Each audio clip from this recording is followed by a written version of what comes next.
Good morning, everybody. SEO Website Masters here, talking to you guys about how to start a business and all the essential things that you're going to need that I wish I knew. All right, so the very first thing is going to be you want to start with your business name. It will be helpful to do a little bit of research, like in terms of keywords.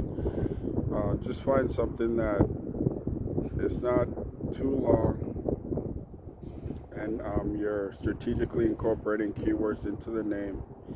It's not so much about the name being fancy or a name that will stick, but it's more to do with you want to have a SEO in your mind in terms of selecting a business name. It's not necessary, but it will be helpful. The second thing you're going to need is once you figure out your business name, I know a lot of people say, oh, get your EIN and all that, but before you even do that, I'll say the second thing will be to figure out what your business address is going to be. Now, this is going to be, it's a little bit different than what like the conventional people are going to tell you, because I'm having the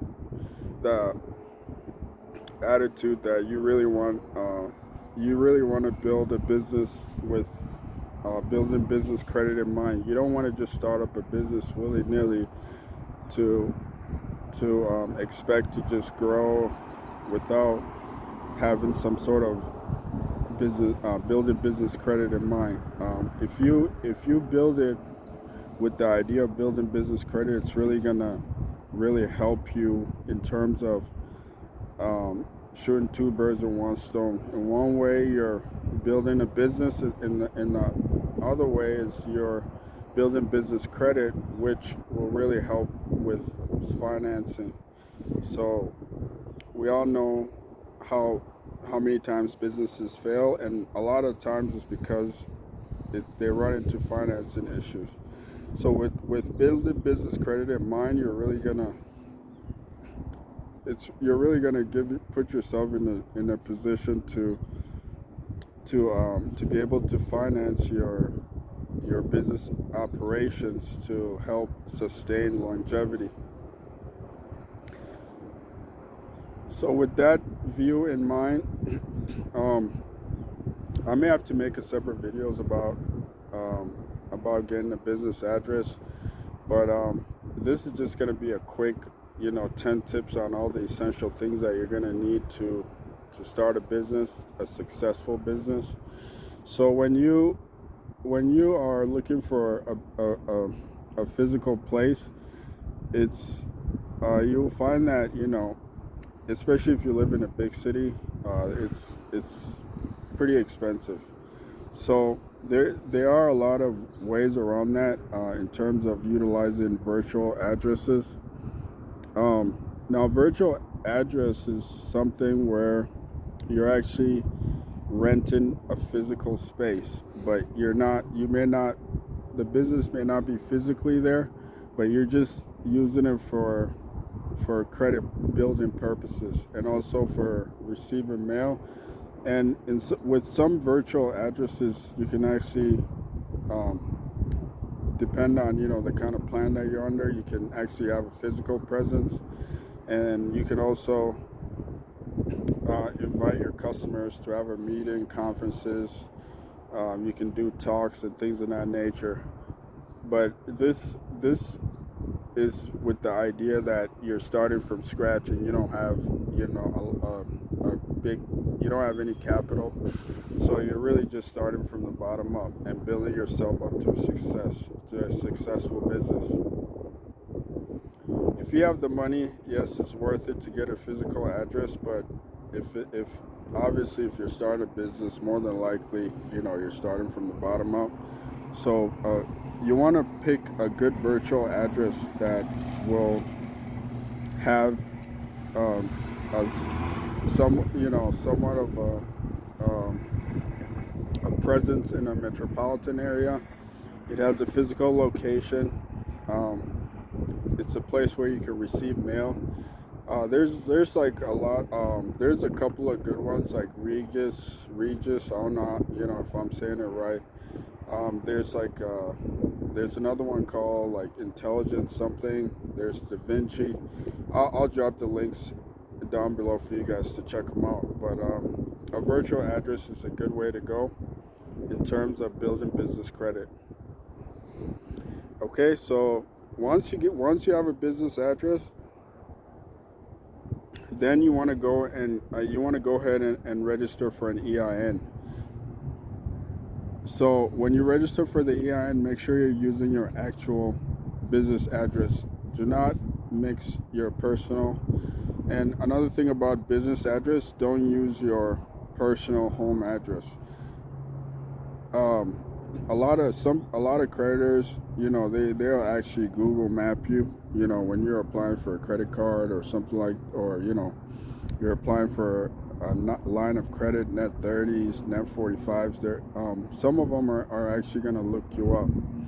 So you don't want to mix your personal and your business. And another caveat is that you don't want to have your personal address out there, because when you register it with the state, everybody, it's going to be public information, so your privacy could be in jeopardy. Okay, so you got a business name, you got a business address, and now you just got an EIN. Now, when you register for EIN, make sure you do it under irs.gov. You can only do it during the weekdays, Monday to Friday, between business hours. Now, if anybody try to charge you for it, it's a scam, because to get an EIN is absolutely free. Another thing that I forgot to mention about business name, make sure that you do your due diligence by going to your state commerce website and do a name availability check to make sure nobody else is using it. So now you got a name, you got a business address, you got an EIN. Now what you need to do is you need to go and register with the state. Now there's different classification of entity type in terms of how you're going to register your business. If you're just starting from scratch, it's probably best to start with an LLC. There's other entity types like corporation, estates, trust, sole proprietor, so on and so forth. But in terms of protecting yourself against liability, and for somebody that just is starting, you want to start with an LLC. And when you do the LLC, you can do it based on it's a management base or a member base. It doesn't matter which one you select, just as long as it's not the single member.